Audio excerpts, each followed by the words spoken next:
Welcome back to the deep dive.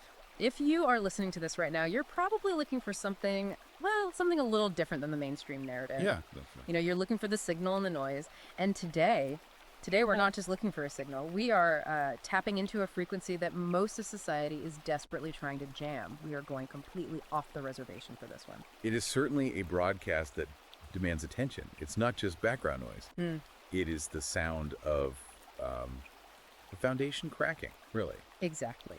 We are doing a deep dive into an ebook that has been described as a nuclear warhead dropped directly on the fortress of modern institutional lies. We are talking about The Right to Be Right, Rejecting Tone Policing and Speech Bans by Conrad Reicher. And nuclear is really the right word for what Reicher's doing here. It is. Let me tell you, this is not a polite academic treatise where the author hedges his bets and tries to please everyone. This is a manifesto. It's a dense, data-driven, philosophical dismantling of the current cultural order. Reicher isn't asking for permission here. He's kicking down the door. That's a very fair assessment. Reicher isn't interested in being polite. He's interested in what he calls logos, which he defines as pure reason and logic. And he argues that logos is currently under siege by a culture that prioritizes feelings over facts. Right. But before we even crack the spine on this one, or I guess swipe the screen since it's an ebook, I need to give a very specific call to action to you, the listener. Essential step right now. It is. If you value the show, if you value our ability to cover controversial, heavy-hitting topics like this without getting canceled or demonetized, you need to like and subscribe to the deep dive right now. It helps the algorithm, it helps us, and it keeps this information flowing. We literally can't do this without you, especially when we touch the third rail like we're about to today. And regarding the source material itself, this is one of those books where hearing us talk about it is one thing, but reading the primary data for yourself is another entirely. Oh, absolutely. If what we discussed today resonates with you, if it wakes something up inside you, Reicher urges you to go to Amazon Kindle or Google Play Books immediately and buy the ebook. He argues that you need the data-driven precision of his arguments in your hand to really arm yourself against the narrative. Don't just take our word for it. Go to Amazon Kindle, go to Google Play, get The Right to Be Right. And you were telling me earlier there's a Substack too, right? Yes, for ongoing analysis of these topics, what Reicher calls the battle against the war on logos, you should follow the author at the handle at Conrad N. Reicher on Substack. He updates it frequently with new data points that reinforce the book's thesis. He's effectively live blogging the cultural collapse. Okay, let's unpack this. The mission of this deep dive is to explore Reicher's central thesis. And that thesis is that Western civilization isn't just changing, it is actively collapsing under the weight of two specific forces. He identifies these as gynocentrism and cultural Marxism. And he's specifically mapping out how men can reclaim their sovereignty in that landscape. The book is framed as a survival guide for the modern male who feels like the walls were just constantly closing in. This is going to be particularly valuable for the men's rights activists in our audience, the guys in the manosphere, or honestly, anyone who looks at the state of modern institutions, schools, courts, HR departments, and thinks something is fundamentally broken here. The math just isn't mathing. Right. Reicher frames it as a red pill wake-up call for those exact men. He wants them to understand the history of our institutions before they were captured by feminists and Marxists. And he uses a very provocative term to describe the current era. Yeah, I saw that. He calls it a men camp. That is heavy.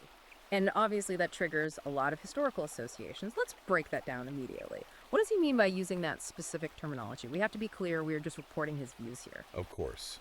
He's drawing a direct parallel to the totalitarian propaganda of the 20th century.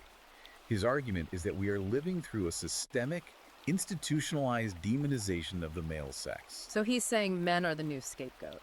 Precisely. He argues that just as past regimes scapegoated specific minorities to justify tyranny, the modern gynocentric state scapegoats men. It blames patriarchy, which he essentially defines as male competence and structure for every societal ill, while simultaneously demanding men pay for everything. It's the ultimate double bind. Men are the villains, but they're also the ones keeping the lights on. It's a paradox. It is a paradox. He argues it's a host-parasite relationship. The host is demonized by the parasite that feeds on it. And to prove it, he starts by dismantling the legal system. He calls this first section the axiom of agony. The axiom of agony. Let's get into that, because I think most people, even if they're a bit cynical about politics, assume, hey, the law is the law, it's blind, it's fair. If I keep my nose clean, I'm going to be fine. Riker says that belief is a suicide pact. Wow. Yeah, he points to the Duluth model as the smoking gun of institutional capture in the legal system. The Duluth model, I've heard of this in passing, usually in hushed tones on forums, but Riker goes really deep on it. What exactly is the Duluth model? It's a protocol used in police training across the West for handling domestic disputes. It originated in Duluth, Minnesota, hence the name, and according to the book, it spread like a virus. Riker describes it as geometry weaponized against masculinity. Geometry. That's an interesting way to frame a legal concept. What does he mean by geometry weaponized? Well, the Duluth model essentially posits that domestic violence is a systemic tool men use to oppress women. It operates on a sociological theory, not a criminological one. Okay, so it starts with an ideological assumption. Exactly. Therefore, when police arrive at a scene, the training often dictates they must identify the primary aggressor. And in practice, under this model, the primary aggressor is almost always defined by who has the larger physical frame and who is capable of inflicting more harm. So let's play this out in the real world to understand his point. If a guy is 6'2" and his wife is 5'4", and she's actively attacking him, scratching his face, throwing plates, kicking him, and he just grabs her wrists to stop her from hurting him. The police arrive. They assess the geometry of the situation. They see a large man holding the wrists of a smaller woman. Under the Duluth logic, he is the threat. He represents the power differential. Because he's bigger. Because he occupies more volume in the room. The police are trained to view him as the perpetrator, even if he's the one bleeding. Even if he called 911. Riker argues this strips context of all meaning. It creates a completely skewed reality. It creates a judicial environment where female violence is invisible because it's labeled reactive or emotional, Yeah.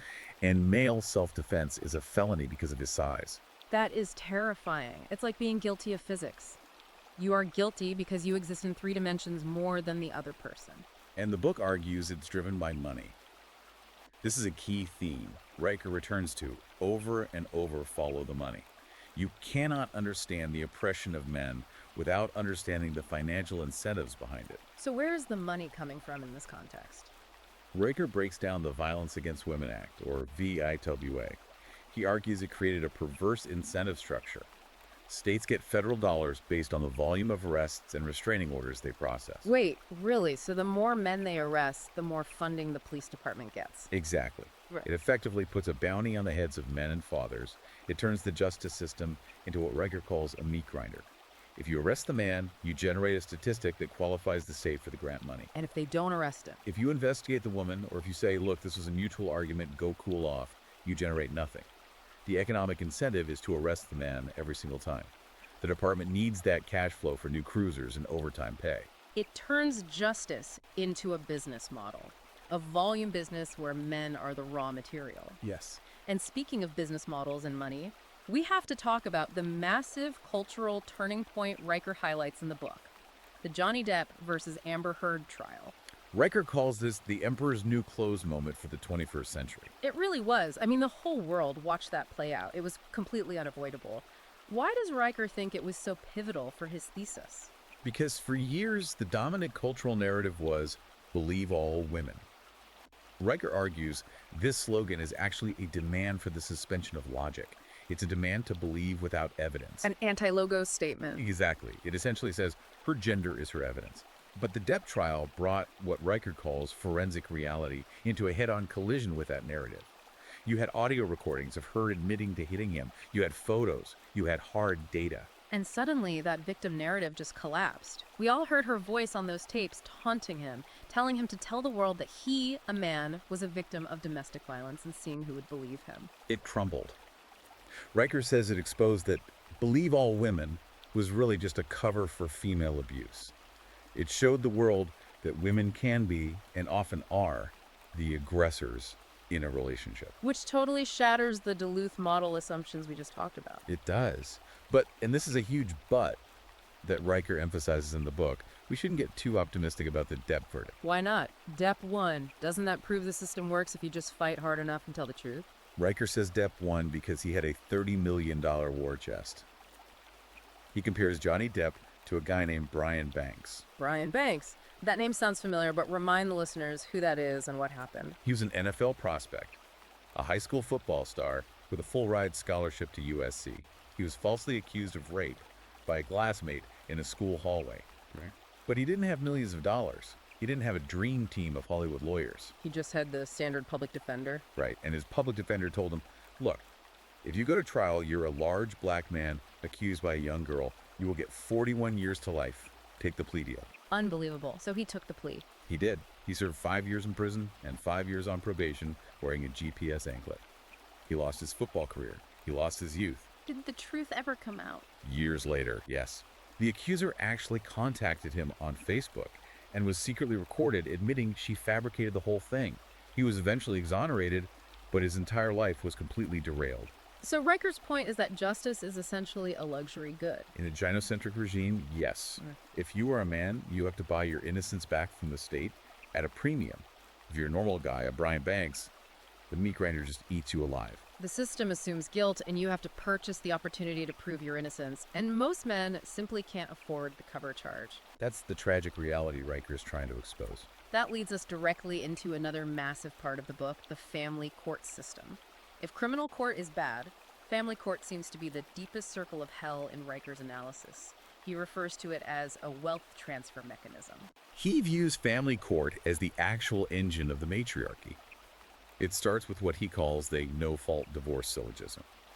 Riker points out that marriage is the only contract in the Western world where one party, usually the wife, statistically speaking, can break the contract without cause, be rewarded with half of the other party's assets, and face absolutely no penalty. If you did that in business, if you walked into your partner's office and said, I'm bored, I'm dissolving the company, give me half the machinery, and pay me a salary for the next 10 years, you'd be laughed out of court. You'd be sued for breach of contract immediately. Exactly. But in family court, it's standard procedure.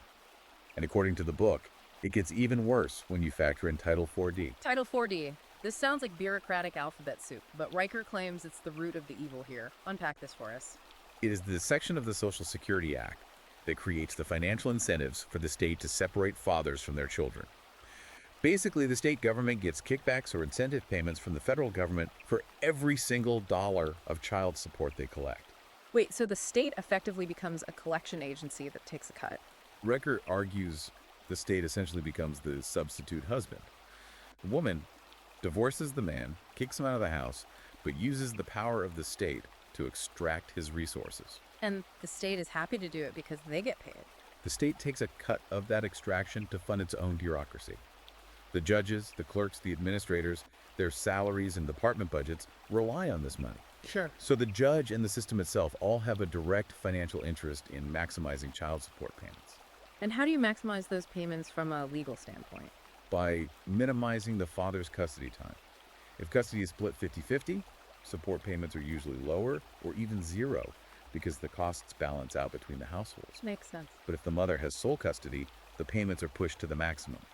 Therefore, the state is heavily incentivized to minimize the father's role in his children's lives in order to maximize the state's own revenue. They are literally selling the father's time with his children back to him. That's exactly Riker's conclusion. It's a systemic conspiracy against fatherhood, driven entirely by profit. That is incredibly bleak. It makes you realize why so many men feel trapped and hopeless when dealing with family court. And Riker points out that the silver bullet used to ensure this happens is the ex parte restraining order. How does that work? A woman can claim she feels unsafe. No hard evidence required, just a stated feeling of fear. And based on that alone, the court will evict the man from his own home, seize his firearms, and bar him from seeing his kids before he ever even gets a hearing to defend himself. Guilty until proven innocent again. Riker calls this the nuclear option used to secure custody leverage. Because once he's out of the house, the status quo is established. The court likes to maintain the status quo, so he almost never gets back in. It's a tactical strike to win the custody war before the first battle is even fought. It's terrifying because it bypasses due process entirely. It assumes the man is a physical danger, based purely on an unverified accusation.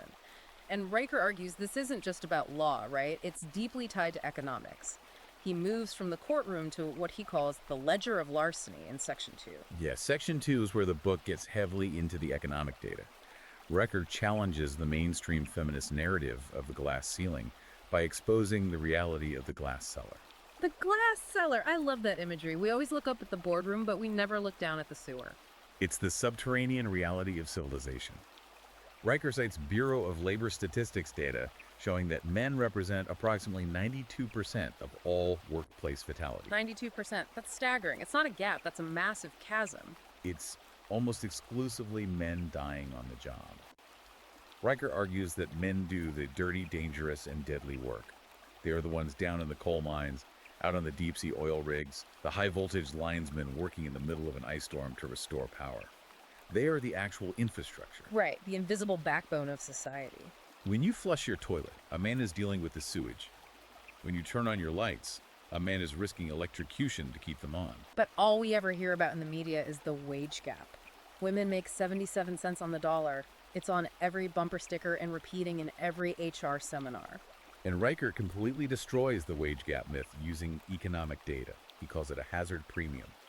He argues that if you control the data for hours worked, the physical danger of the job, and the actual career choices being made, the wage gap completely disappears. So men aren't just handed more money for existing. Men aren't paid more for being men. They're paid more for risking their lives and working 80-hour weeks in incredibly uncomfortable and dangerous conditions. So the argument is that women want the high boardroom salary without taking on the oil rig risks. Precisely. Riker argues that the glass ceiling narrative is essentially about elite, privileged women wanting power while completely ignoring the millions of men trapped in the glass cellar who are keeping civilization running. He says it's class privilege masquerading as gender oppression. And he takes this economic analysis straight to the tax code, too. He has this concept called the tax contribution syllogism. This is a crucial part of his broader parasite argument. Right. Riker claims that when you look at the raw data regarding net tax contribution versus the net consumption of state services, men are the overwhelming benefactors of the state. Meaning men pay the taxes. Men pay the vast majority of all income taxes because they work the most hours and earn the highest hazard pay in those dangerous jobs. And who is consuming all the services those taxes pay for? Women. Riker argues the data shows women are the primary beneficiaries of the welfare state, healthcare spending, education subsidies, and public housing. So essentially, the state is an apparatus that confiscates wealth from male labor and redistributes it to fund female consumption. He calls it a bachelor tax reborn, doesn't he? Yes. In the past, single men were sometimes explicitly taxed by governments to encourage marriage. Now, the tax is implicit. A single man works hard, pays high income taxes, and those taxes fund the welfare checks, the housing, and the food stamps for single mothers who divorce their husbands. You are paying for the breakdown of the family structure. You are subsidizing your own obsolescence as a father and a husband. And then there's the part he calls the longevity tax. Right. Post-mortem slavery, as Riker bluntly calls it. Men work harder, they take more physical risks, and biologically, they die younger, about 5 years earlier on average than women. Women live longer. So they outlive the men who provided for them. So women survive to spend the pensions and the Social Security benefits that the men work themselves to an early grave to fund. The transfer of wealth from men to women continues even after the man is literally in the grave. It's a brutal, cold calculation when you lay it out like that. It is. And it leads directly to Riker's host-parasite metaphor. He says civilization is fundamentally a male invention and an ongoing male maintenance project. If men simply decided to stop, if there was a general strike of their producers, for just 48 hours, civilization would completely collapse. No power, no sewage removal, no trash collection, no food delivery to the grocery stores. Exactly. Riker says the modern matriarchy only exists because men allow it to exist by continuing to wake up and go to work every day. The whole strong, independent woman narrative falls apart the exact moment the electricity goes out and the shelves at Whole Foods are empty. That's a really powerful image. It's an Atlas Shrugged scenario. But it raises the obvious question, why do men keep doing it? Why do we keep fueling this machine that just grinds us up and spits us out? Riker gets deep into the psychology of this in Section 3. He talks a lot about solipsism. Yes, this is the philosophical core of the book. Riker draws heavily on Arthur Schopenhauer here. He defines female solipsism as the inherent belief that my feelings create reality. I feel, therefore it is. Exactly. In a rational, male-oriented worldview, which is logos facts dictate reality. Gravity exists whether you like it or not, whether it hurts your feelings or not. If a bridge is poorly engineered, it collapses, no matter how much you feel it should stay up. Right. But Riker argues that the modern feminist worldview is based on what academia calls standpoint epistemology. Standpoint epistemology. That sounds like dense academic jargon. What does that actually mean in plain English for the guys listening? It's the idea that your lived experience is more valid than objective empirical data. Yeah. If a woman says she feels unsafe, she's unsafe, even if she's sitting in a highly secure room surrounded by puppies. Her internal emotional state overrides the external physical reality. And because society is currently gynocentric, we are forced by institutions to treat her feelings as literal facts. And Riker calls the weaponization of this tears as tyranny. Yes. In the corporate world, in HR disputes, or in the legal system, female emotional distress is used to completely bypass logic and evidence. If a woman cries in a meeting, the man she's arguing with is automatically perceived as wrong. The tears are the evidence. The tears are treated as proof of his aggression. It overrides due process. It hacks the male empathy instinct. Men are biologically wired to stop female distress, to protect women. So when she cries, he capitulates to stop the crying. Riker says this is a highly effective psychological weapon. And then there's the rationalization, hamster. I've seen this term thrown around online a lot, hamster duration. It's kind of a funny word, but what is the actual psychological mechanism Riker is talking about here? It's a humorous internet term for a very real cognitive mechanism called post hoc rationalization. Riker describes it as the mental wheel spinning furiously in a person's head to reframe their own bad behavior or poor choices as virtuous. Give me an example of this from the book so we can ground it. The book discusses the alpha widow, or the concept of regret as rape. Riker looks at how consensual encounters can be retroactively reframed as assault. Let's say a woman willingly sleeps with a high-status male, an alpha hoping to lock him down for a relationship.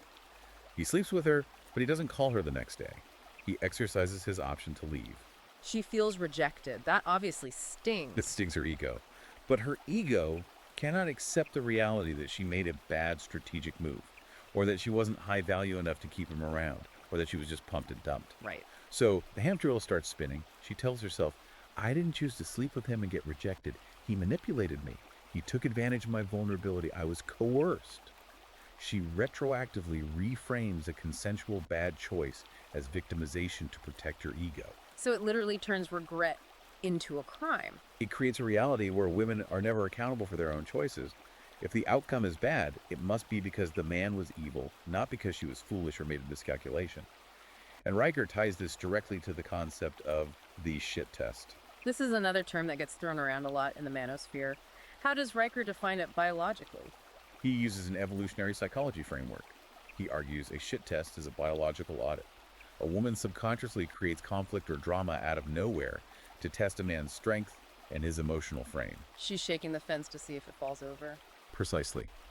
In the wild, historically, a weak male cannot protect her and the offspring from predators or rival tribes. So her biology demands that she tests him. She picks a fight about how he loads the dishwasher. She insults his clothes before a party. She creates chaos. And what is she looking for? She wants to know if he is strong enough to handle her chaos without breaking. If he apologizes, if he capitulates, if he gets overly emotional, which is the nice guy response. He fails the test. He loses her respect and eventually her attraction. So the nice guy approach, trying to reason with her, trying to appease her and make her happy, is actually the exact wrong move biologically.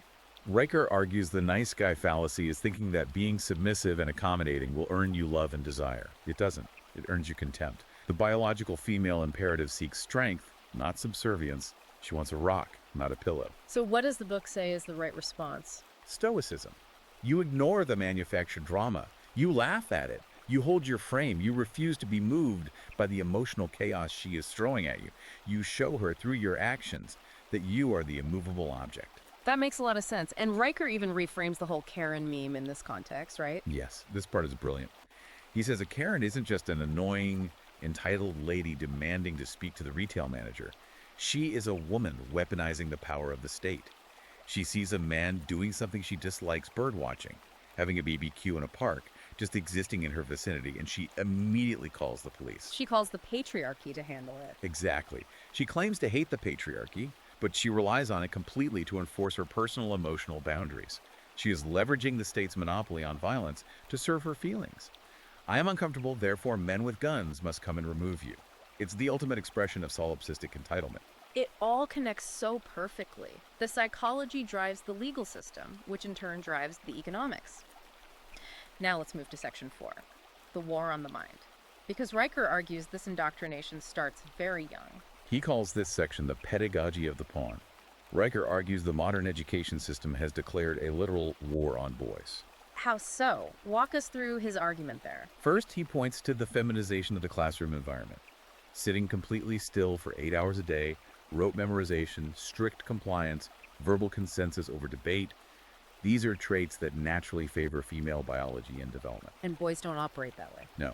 Boys are naturally kinetic, they're competitive, they have hunter-gatherer biology, they learn by doing, by moving, by competing with each other. They learn through establishing hierarchy and through physical friction. So when a young boy can't sit still for 8 hours, when he acts like a normal boy, The system medicates him. Riker points to the skyrocketing astronomical rates of ADHD diagnoses and the massive prescription rates of amphetamines like Ritalin and Adderall given to young boys. just to keep them quiet in class. He claims this is a deliberate attempt to chemically sedate the male spirit, to turn natural lions into compliant sheep. We are doping an entire generation of boys because female teachers don't know how, or don't want, to handle their natural masculine energy. It's essentially chemical castration of the hunter instinct. And then, if those boys make it to college, they face the Title IX tribunals. Right. The campus courts. We mentioned the Dear Colleague letter from the Obama administration earlier. That letter effectively removed due process on college campuses regarding sexual assault allegations. A male student can be expelled, his life ruined, on a mere accusation. No trial, no right to cross-examine. None. They are destroyed by a preponderance of evidence standard, which is basically a 50-50 coin flip, rather than the legal standard of beyond a reasonable doubt. And Riker talks about herstory in the education system too, the rewriting of history textbooks. He uses a really stark comparison. The Manhattan Project versus the suffragette movement. Riker argues history is being actively rewritten to center women and erase male achievement. He points out the undeniable reality that men split the atom, built the rockets that went to the moon, cured polio, and engineered the entirety of the modern world. But the textbooks focus disproportionately on the suffragettes getting the right to vote. He calls it an insult to physics to equate the two. One group unlocked the fundamental forces of the universe and changed the course of human capability. The other group walked around holding signs demanding things. He argues this disproportionate focus is done deliberately to demoralize young men in school, to make them feel like their gender has contributed nothing of unique value. It's erasing male achievement to serve a modern political narrative. And the media is completely in on it too. Riker calls this the spectrum of subversion. Think about the bumbling dad trope on television. Compare the father in Father Knows Best from the 1950s, a man who was wise, strong, and respected by his family, to modern dads like Homer Simpson or Peter Griffin. They're complete idiots. Riker says this is a psychological operation, a psyop. It's designed to subconsciously erode societal respect for fatherhood.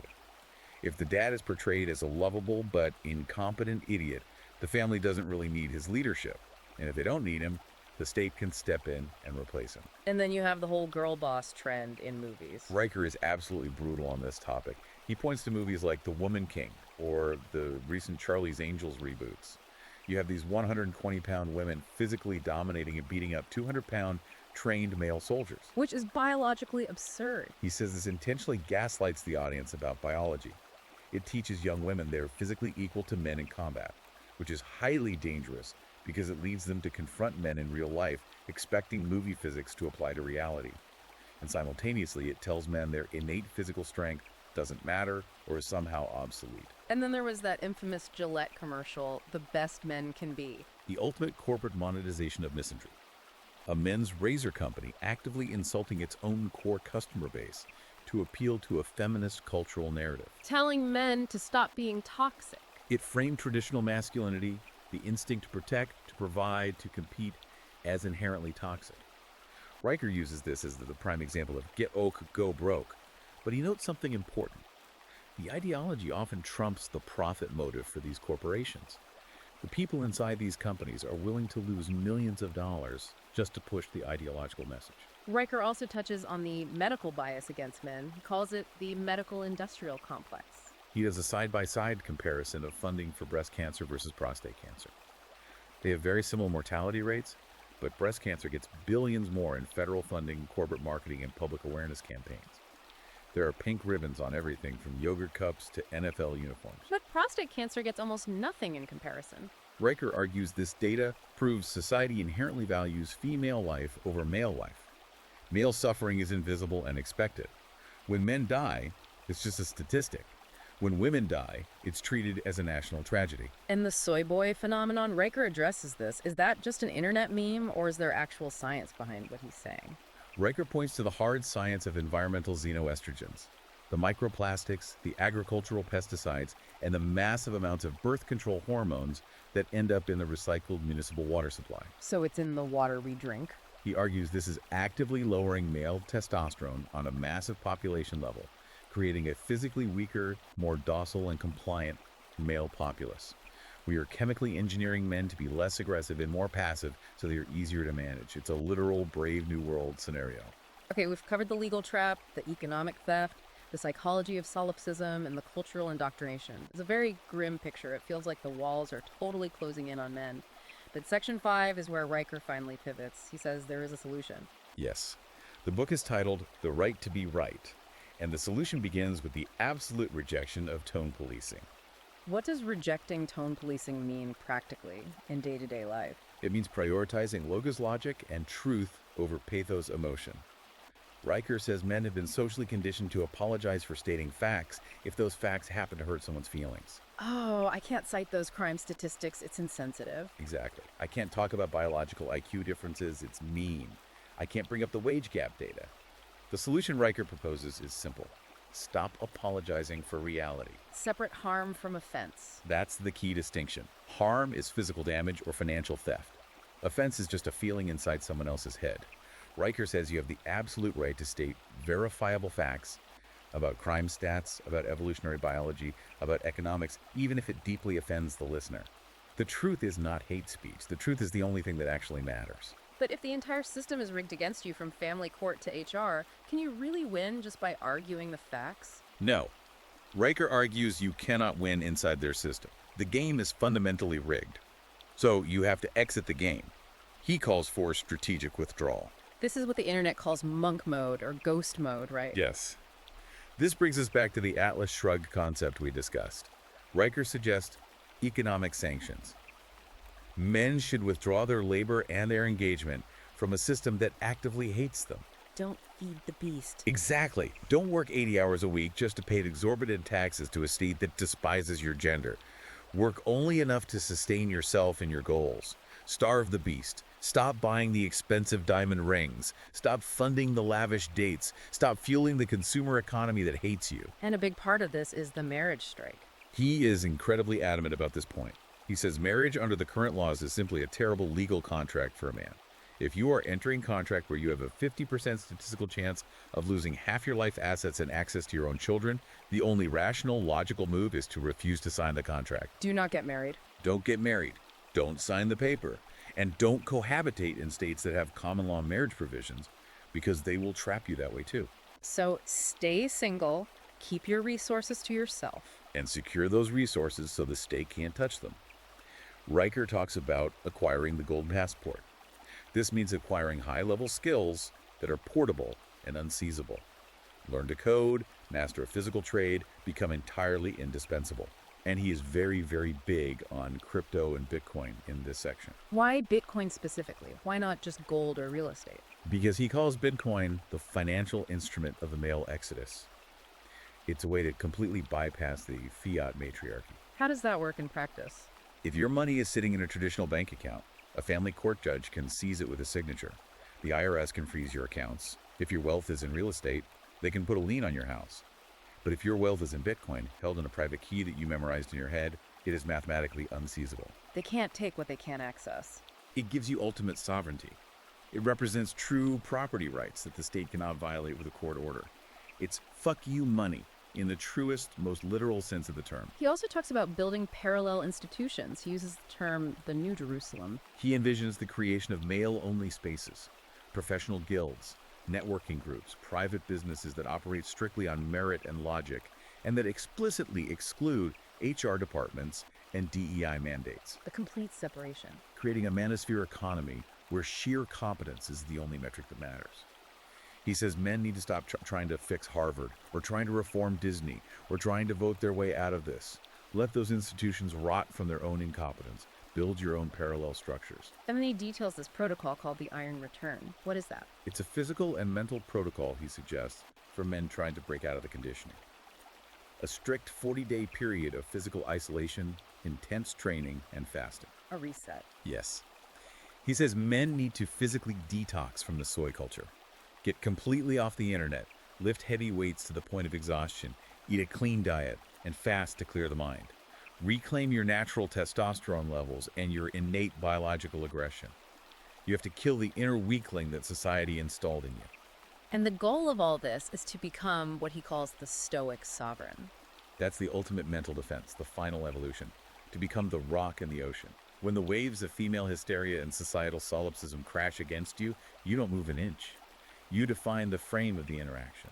Riker says, men must define the frame, or society will blow the walls down. You must be the architect of your own reality, or someone else will build a prison for you. That brings us to the end of the deep dive material. We've unpacked the Aristotelian logic Riker uses throughout the book. We've looked at the rhetorical kill shots he provides to dismantle these feminist arguments in real time. And the "we built that" syllogism he outlines is the ultimate kill shot. Remind the listener of that one. Whenever you hear someone complaining that the patriarchy is evil and oppressive, Riker says to remember one undeniable fact. Men built the roads you drive on. Men built the electrical grid you use to complain on the internet. Men built the hospitals you were born in. The entire physical and technological platform that modern feminism stands on to complain about men was entirely built and is currently maintained by men. You cannot critique the structure while safely standing on the balcony we built for you. Exactly. It's the ultimate mic drop. And Riker leaves the reader with one final, deeply provocative thought that really stuck with me. If this entire empire of lies relies completely on male silence and male physical labor to function, what happens the day men simply decide to stop? It's the question that should keep the establishment awake at night in a cold sweat. If the beast of burden walks away from the yoke, the wagon stops moving. And Riker suggests the beast is already starting to unhitch himself. The general strike of men has already begun. It's just happening silently, one man walking away at a time. And that is a wrap on our deep dive into the right to be right. Listen, if this discussion fired you up, if it made you think, or honestly, even if it just made you incredibly mad, you need to read the source material for yourself. We only scratch the surface of the data he provides. Go to Amazon Kindle, go to Google Play Books, and buy The Right to Be Right by Conrad Riker. Support the author. He is out there doing the heavy lifting for all of us. And don't forget to follow him on Substack at the handle @ConradNRiker. The battle for logos is ongoing. He's on the absolute front lines, and you don't want to miss the updates he posts there. And finally, support us. Like this video, subscribe to the channel, and share this deep dive with a friend, a brother, or a son who desperately needs a wake-up call. Help us keep the lights on so we can keep bringing you the unfiltered truth. Stay stoic, stay sovereign, and refuse to apologize for the truth. We'll see you on the next deep dive.